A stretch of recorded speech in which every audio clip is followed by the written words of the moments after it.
Hello,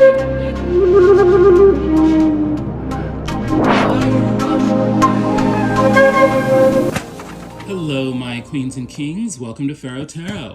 I'm Butterfly Williams, and I'll be serving up the moonwave reading for the waxing moon in Capricorn. Welcome, welcome, welcome.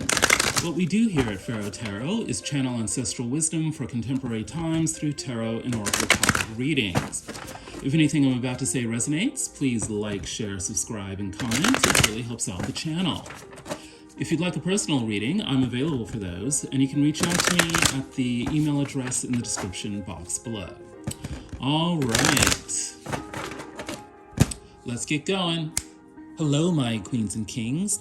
Welcome to the moonwave reading for the waxing moon in Capricorn. This reading is full of positive messages for you in terms of love and career. So if you've been enduring a whole lot of challenges of late, then you can rest assured that things are going to turn your way very, very soon. What is the overall energy for the reading? It's the 10 of Brooms. You are at the end of a long cycle in which you have endured a lot of downs and enjoyed a lot of ups. But now is the time to take some time and space for you to engage in some rituals of self-care, which will allow you to come to some conclusions about that which you can let go. Anything that has been making you feel physically tired, anything that has been making you emotionally upset, anything that leaves you with an air of fog and cloudiness about which direction you should take, all of this can be banished because now it is time to let all of that go. That which no longer serves you is no longer welcome in your life, and you'll be finding the energy to finally get rid of that which you no longer need. As part of this process, you'll begin noticing that there's a positive turn of events in your life. The Wheel of Fortune will have arrived in terms of friends who are able to help you out, relationships that are deepening and giving you exactly what you wanted, other events that bring, abundance and excitement and joy into your life. And all of this is going to start happening very soon and very quickly. The Eight of Wands quicken up the pace of life. You'll discover that there are networks of people out there, both in your hometown and also in locations far away, that who are actually thinking about you, thinking about how to make your life better. And they're actually going to be sending you messages through email, through the phone, through social media that inform you of opportunities to improve your life. All of this is aligned with your individual success. The Nine of Pentacles is the classic card of being all that. It's the person with the great job, the great house, great clothes, great car, great friends, everything except perhaps a great lover. But as we will see later in this reading, we're going to be helping you out with that too. What's the overall advice? The Knight of Machetes. You've been thinking a lot, you've been learning a lot, and now you have a whole lot to communicate with others about your journey. The Knight of Machetes is the knight who acts quickly to implement a plan of action in regards to spreading his or her ideas. You're going to be very, very passionate about this because we've got the Knight of Brooms. The Knight of Brooms is about excitement, enthusiasm, action, passion. It's about convincing others to support your plans and to get involved with supporting what you do. And it's looking like the focus of both the ideas and the action is fulfilling your desires. We've got the Nine of Cups here. This is the classic card of wish fulfillment, but it has a very sensual tilt to it all. There's something here about enjoying the good things in life and doing it in the collective, doing it with people you love, doing it with your friends and others who are aligned with you and your highest good. There's something here about celebration, about having fun, about truly enjoying the bodily pleasures and the mental pleasures, all the pleasures of this world as you contemplate your ideas, share them with others, and move people into alignment with action to support what you would like to have happen. With the Four of Cups, the idea here is to not get too obsessed with all the things that bore you, displease you, leave you dissatisfied, because if we pay too much attention to that stuff, then we might miss out on the opportunities that are actually trying to make their way into our lives. We don't want to look a gift horse in the mouth, and there will definitely be offers that could totally change your life during this moonwave cycle.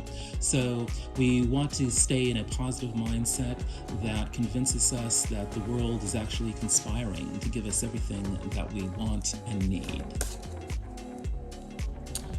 What is at the heart of the situation?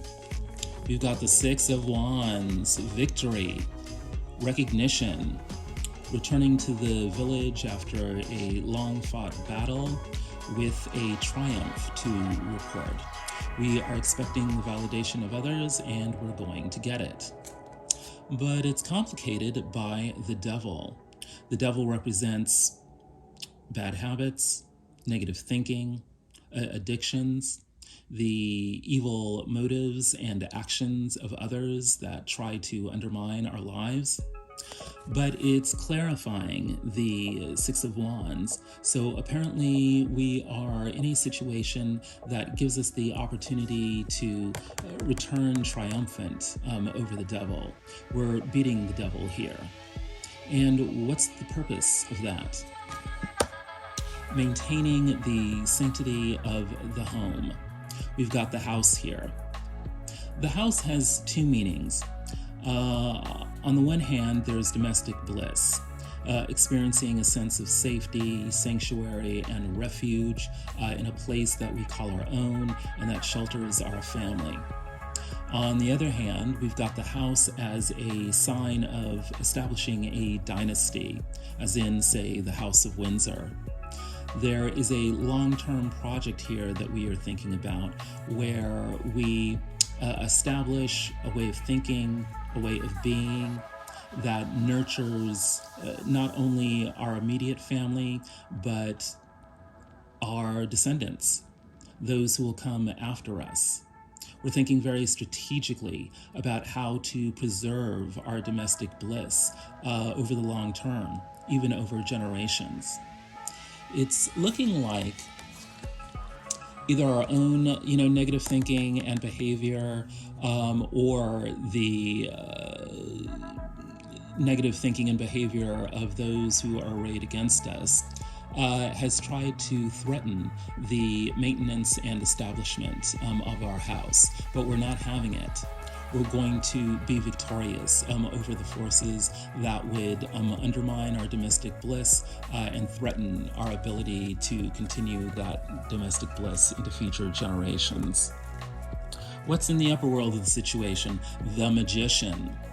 This is underlining the message that there are definitely forces out there, meaning networks, organizations, and what have you, that are arranging things to ensure that the resources that we need actually arrive on our doorstep and make themselves accessible and available for our use. The Magician is a visionary. So there is a vision out there, whether conscious or unconscious, that is trying to bring things into alignment so that our highest good and what we most desire in life actually manifests for us to actually enjoy in this lifetime. Clarifying that is the Three of Wands. In the Orisha Tarot, this card is about far more than simply waiting for our ship to come in. Here we have a depiction of the creation story in which Obatala climbs down a chain from the heavens and begins establishing the earth. The hen and the snail are signs of his that speak to both fertility and patience that we need in order to create a whole new world, a whole new life.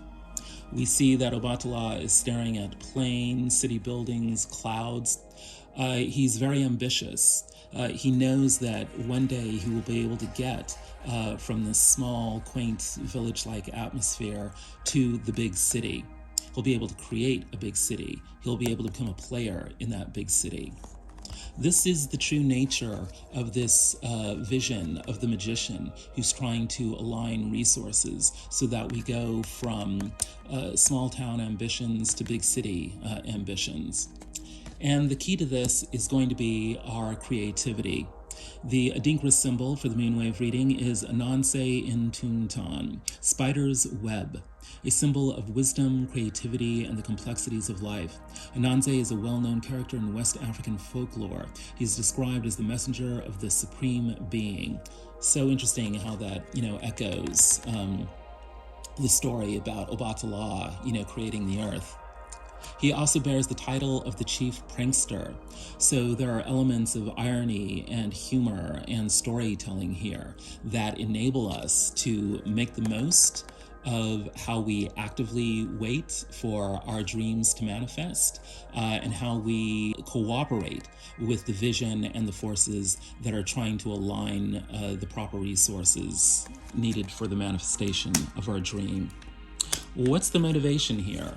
The Five of Wands, competition. It's looking like there are others who have the same idea as we do about how our lives should go. And so there's a bit of competition over the resources to make that happen, jobs, relationships, the like. How do we make sure that we do not lose out as we encounter others who want the same things that we do? One way to make sure that things go our way is to use the Ace of Swords. Now, in the Journey to Egypt Tarot, they use the older system of associating the swords with the fire signs. It actually makes a lot of sense when you think that, Aries is a warrior and needs a sword. Leo is a king, who usually are associated with swords, and Sagittarius is out there in the wild, and a sword would certainly come in handy out there in the forest. So here, the Ace of Swords means a new action, a new kind of passion, a new fiery way of approaching matters. It's not about being passive, it's about being active. So our approach to competition should be to not be afraid of the fray, to know that we have the tools that are necessary to compete with others to get what we want. Clarifying that is actually confusion. We don't always know who we're dealing with when we're going about trying to get what we want in life. We may be confused about what we want. We may be confused about who other people are. We may be confused about what they want. The message here, though, is that the Ace of Swords, through action, will bring clarity, will bring revelations and information that enable us to deal swiftly and effectively with those we are competing against. What's going on with you directly? Well, the Ten of Pentacles. So we're beginning to see that there's a heavy emphasis on work in this reading, but we'll also see later that that's not the complete story. What we do need to know is that we are dealing with social networks that control large amounts of financial and material resources. And we're needing to figure out how we position ourselves, whether it's in the world of work or through charity or through anything that is about improving our material circumstances. It's looking like negotiations, matters of give and take, dealing with charity and philanthropy are intimately connected to how we go about making sure that we are positioned correctly, in the world of material abundance. And it's also looking like, just to complicate matters, that romance is going to be entering our lives. More excitement is entering your romantic life. Additional attention and potential for jealous lovers. So it could be that we develop a romantic interest in someone who is also somehow related to the world of work and abundance that we are paying more attention to. There may need to be certain kinds of negotiations that go on, with that person. And it puts us in the tricky spot of having to deal with both love and work at the same time. There's all relationships, whether they're romantic or business-based, involve a lot of give and take, involve negotiation, involve, having serious conversations to figure out where people are really coming from and what they really want. And it's looking like we also need to be aware that there will be outside observers who are noticing the kinds of relationships that we are developing and may be feeling some way about it. It's just something to take into consideration. What's in your upper world? Well, we've got the Lovers. So here we see that the side of this that deals with romance is indeed emphasized. But the Lover's card is not always, and certainly not solely, concerned with romance. The Lovers is about any big choice that you have to make in life. It very often arrives at a time where you are facing a crossroads, where a momentous decision that you will make will have a major impact on how your life flows from then on out. The Lovers, as a card of decision-making, counsels us to make the choice that leads to love, loving ourselves and loving others. We need to take into consideration very seriously how the personal side of this decision really impacts the outcome that we are hoping to achieve. And yet, we've got the Eight of Cowrie, or the Eight of Pentacles here. So, this decision could involve romance, but there's going to be a heavy element of work and career and abundance that factors into this decision we need to make. Do we want to spend our lives with someone who can increase, our abundance, or who may somehow threaten it? These are things we really have to take into consideration as we move forward. Then we have Sobek, the ancient Egyptian crocodile god of rest and endings. The theme of rest really underlines the theme of the Ten of Brooms that is in the overall energy of the reading. There's definitely a sense here of needing to take the time out to really consider the full implications and ramifications of creating an ending in our life. We may be making some kind of career transition. We may be making a major change in our love relationships. We don't want to be hasty about how we navigate all of that. In fact, being the crocodile god, we may be needing to submerge ourselves in our emotions, at least for just a little while, in order to fully experience them, fully acknowledge them, fully come, into consciousness about how certain flows of emotions have been affecting us. What's in your motivation? Temperance. You are wanting magical transformations to occur. You have been very patient about balancing opposing energies because you know that it affects the overall flow of your life.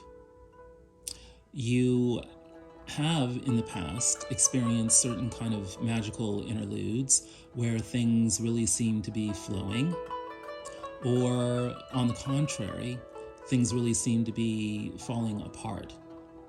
Either way, you've learned the value of patience, of acceptance, of receptivity, and there's a very real way in which you've really been sifting through all the memories, all the actions, all the betrayals, all the forgiveness.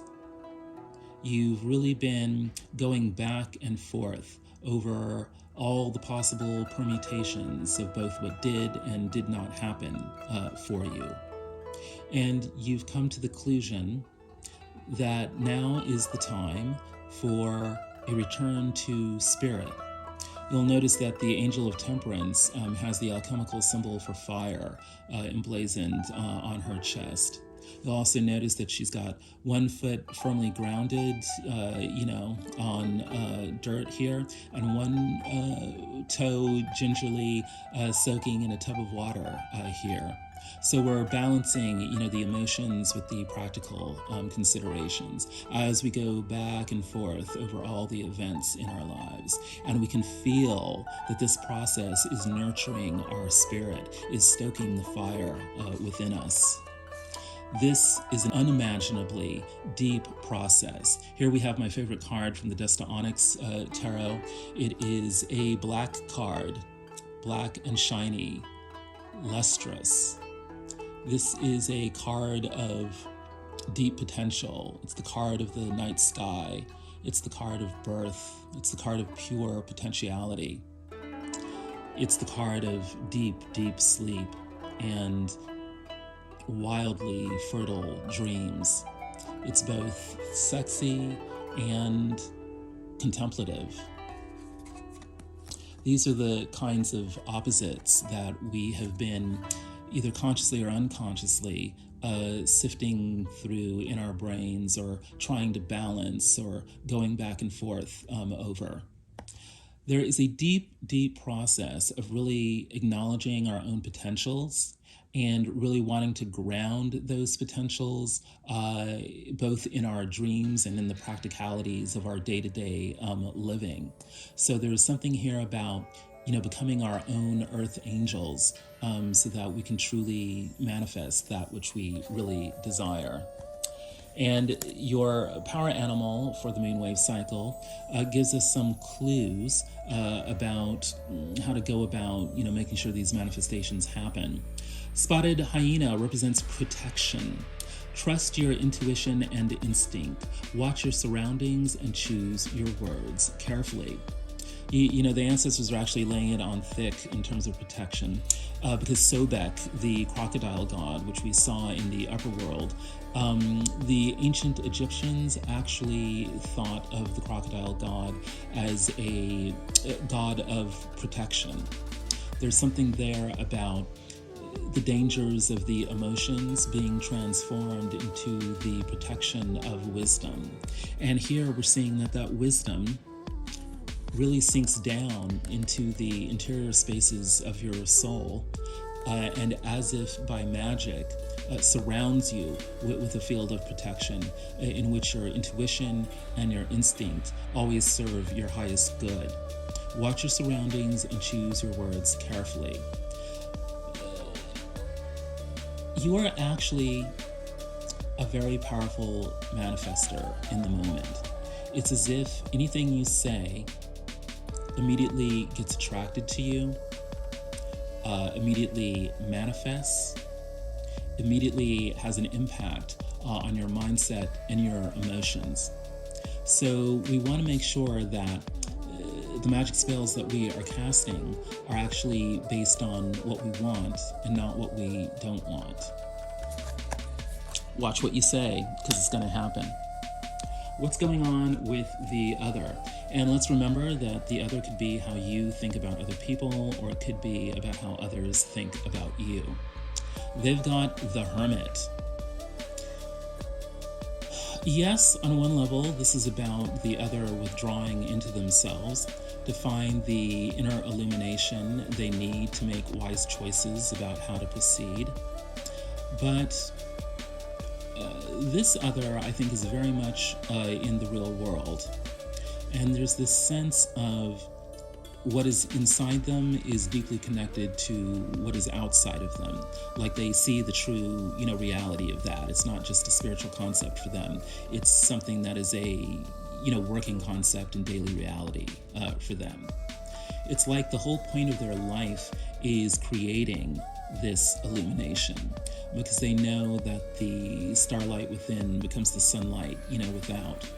It's interesting that in this depiction, the hermit's staff is like this plank of wood, almost like he's constructing, this house that we've seen at the heart of the situation. There's something both humble and grand about this. There's also something about being, at the threshold, new doors, opening up, doors into the soul, but also doors to the house, doors to, organizations and groups of people, to whole new worlds. So there's something about this hermit where he sees the connections between nurturing the soul within and building the world without. And there's deep, deep passion here because we have the Ace of Sticks. There actually might be sexual dimensions to the things that this other is building.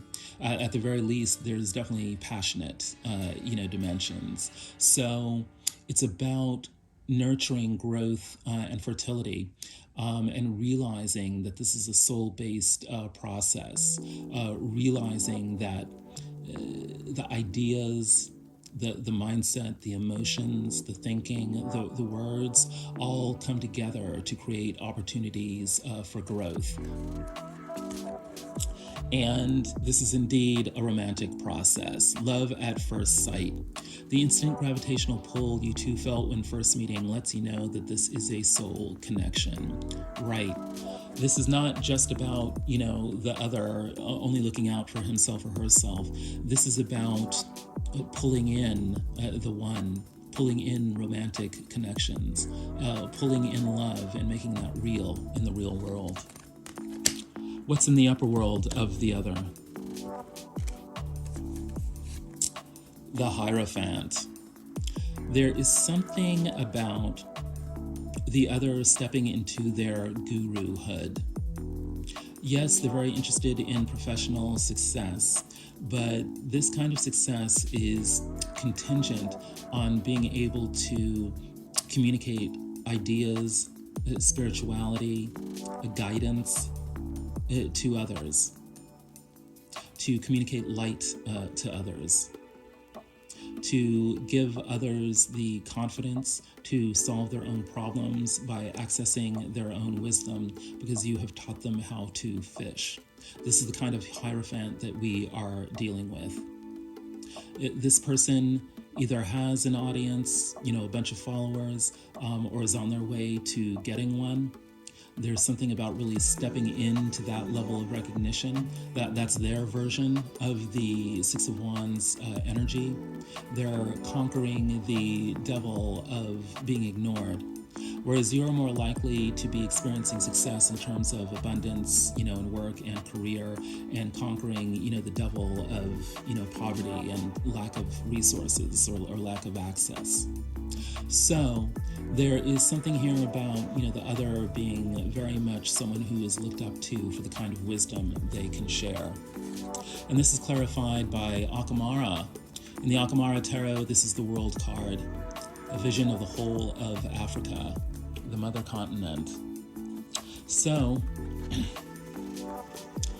this Hierophant, helps people come into a grounded vision and acceptance of happily meeting their goals.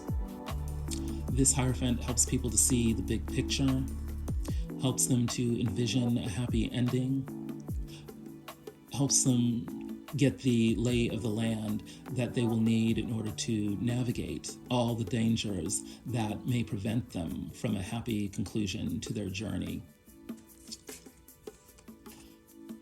This other is Sothis.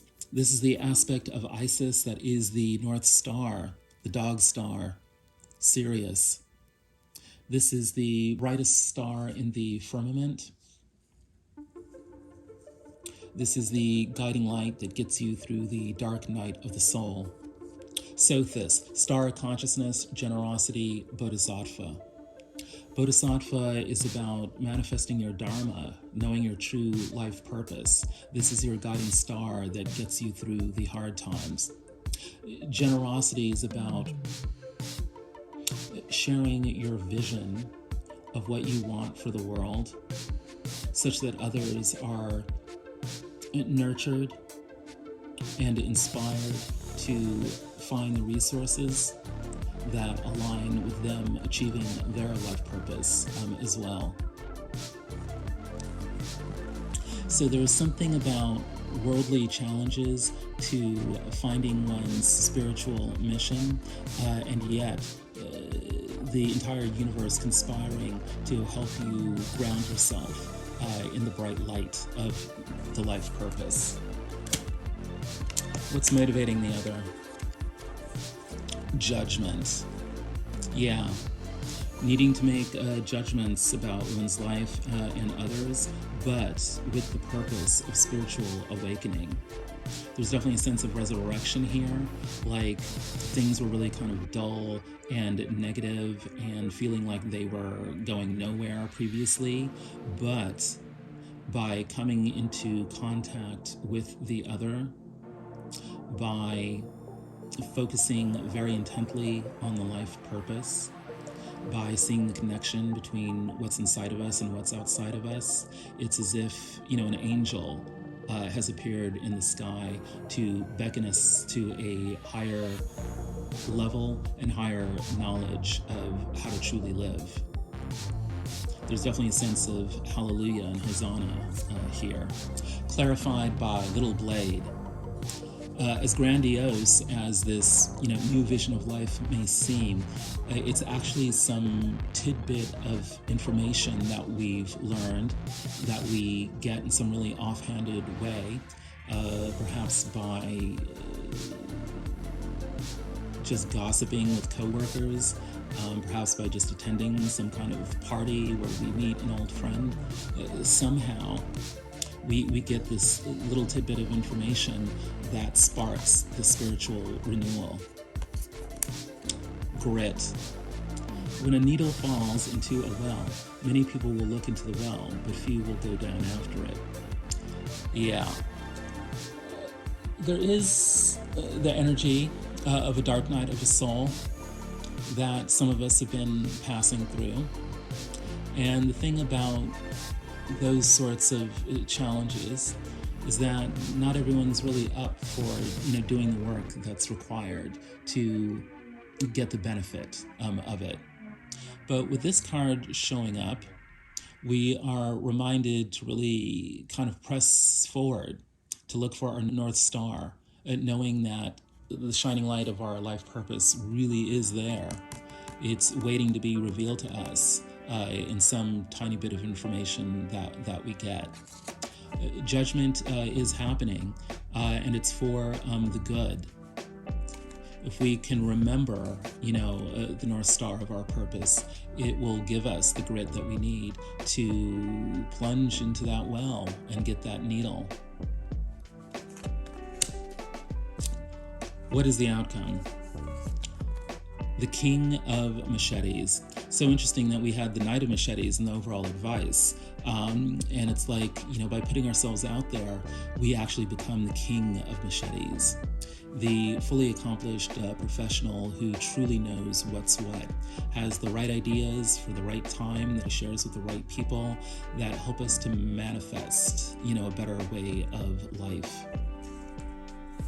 Clarified by the Emperor. It just gets better and better and better. There's a sense here of being a counselor of some sort, someone who gives advice to people who are even more powerful than we are, people who really actually do have some sort of global influence, or at least influence over a large number of people, in our own communities here. I just love the way the Emperor is depicted here in the Afro Tarot. Such dignity and spiritual strength. I love this staff of authority here with the Onyx symbol. It seems both delicate and yet very strong and radiant, at the same time. This Emperor is able to navigate between different, and opposing poles, and yet stays grounded, in a big picture perspective. He relies on the advice of the King of Machetes to keep that big picture perspective in mind. There's a lot of pieces to this puzzle, and the King of Machetes has experienced so many different things in his life that he's able to speak authoritatively on all the pieces of that puzzle, and that's what keeps the Emperor going. There's something about that is a key to how to design your life. You've got a lifesaver here, a camera, a hat, and a coconut drink. There's something about, yes, as hard as we are working, especially, mentally, to keep the Emperor going, we are still enjoying our lives, and we're seeing the design of our lives, that there's a point to all of this. That's why Sothis, the dog star, showed up in the other. There's something here about being illuminated, like what our purpose is, what our design is, and we're actually being given the tools to execute that design. What's in the upper world here? Justice.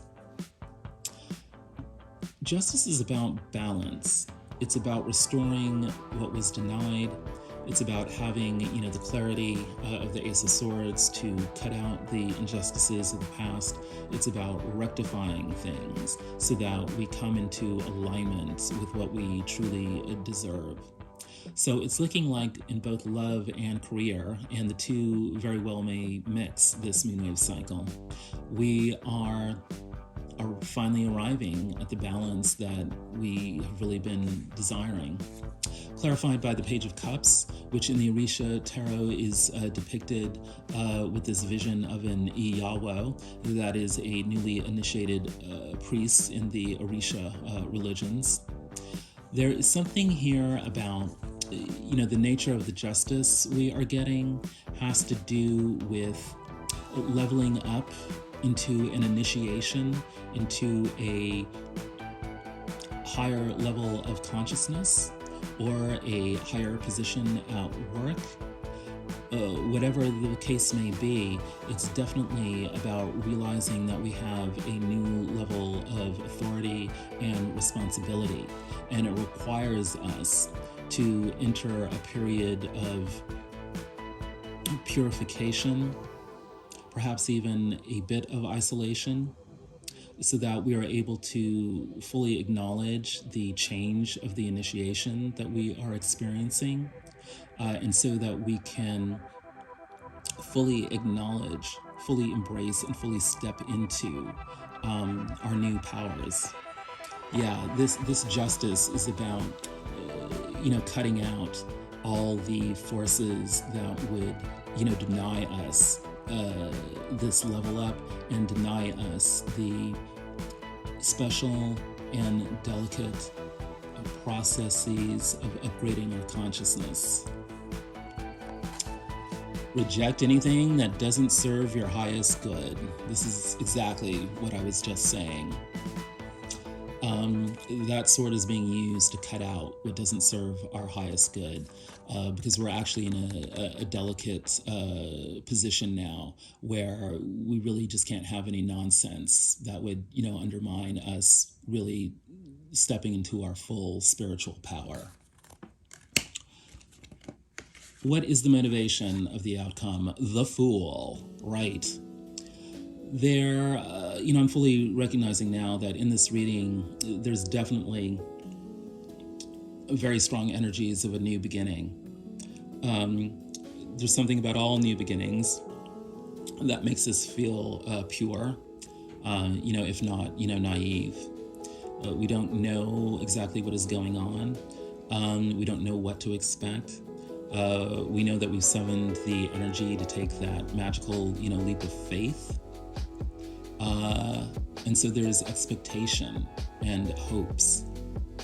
This outcome is designed to generate, the magic of hope within us and give us the strength to take that leap of faith that we need to protect and maintain, our house.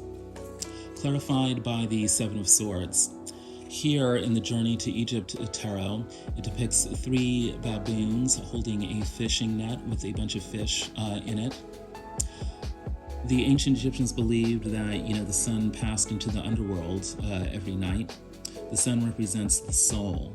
And so there's a way in which our soul experiences a dark night of the soul every time we go to sleep at night. There's a ancient Egyptian myth that says that the sun soul encounters 3 baboons holding a fishing net with a bunch of fish in it. And there's a test that the sun soul must pass in order to continue its journey, through the night. It has to name all the different parts of the net, and it also has to name all the gods that are associated with each part of the net. So there's something here about testing the soul through a dark night in which it has to learn all the parts of its experience and also has to learn the purpose of all the parts of its experience. This is what you've gone through, and this is what you need to demonstrate knowledge of in order to continue on your new beginning. It's interesting that, given what I just said about this, testing the soul, it's so interesting that the Hierophant popped up in the upper world of the other. That's also, a testing, of your knowledge. Then we also have the Knight of Machetes in your advice, and then the King of Machetes in your outcome. That's all about testing your knowledge, testing that you've learned the lessons you really need to learn in order to move up into your new beginning and really enjoy the benefits of it. And ultimately, what's being tested here is your love, because there's also been this other theme of, love at first sight, romance entering your life, perhaps in a work context. Love. Before you can truly love another, you need to open your heart and allow yourself to receive love first. If you open your heart to love, it will flow into your soul. As you're thinking about all the parts of your experience, and as you're thinking about why you experienced all those parts, what really gets you through to the other side, what really demonstrates that you've actually learned your lesson, is the acceptance of the fact that you are worthy of love. Life may have been so difficult and so hard that you felt the need to withdraw and to, erect defenses, barriers, shields against love that could possibly betray you. Well, here's the thing. It is quite possible to live a life in which you do not betray yourself.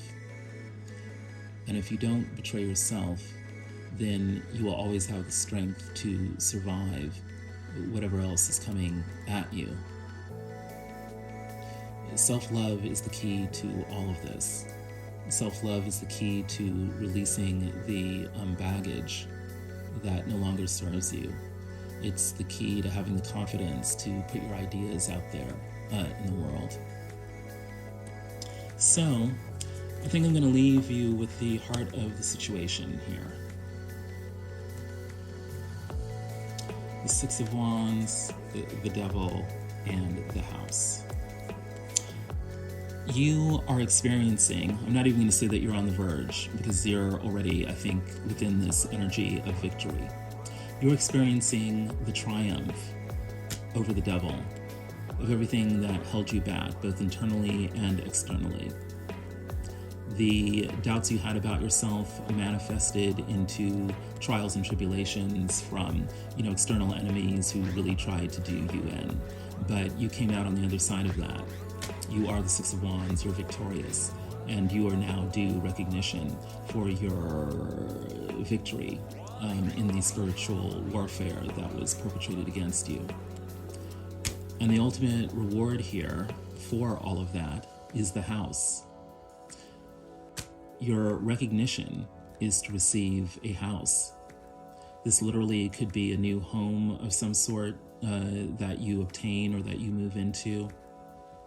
It could have to do with, starting a family or being accepted, into a family. It could be that you are so far advanced in your ambitions that you are going to start that dynasty that you have dreamed of. You are going to have children and you are going to raise them to continue the vision of domestic bliss that you have always strived for, throughout your life. But there's something about the energies of the home, energies of the family that are now aligning, with you to make you feel truly blessed. And that show to you that you have successfully designed your life. Wow. This reading is very much about the waxing moon in Capricorn. Both love and romance are conspiring to help you to design your life so that you get everything you ever wanted. Well, my queens and kings, if any of this has resonated with you, please like, share, subscribe, and comment. I'm also available for personal readings, and you can reach out to me for one of those at the email address in the description box below. Would love to hear from you, would love to help you out. The ancestors have spoken.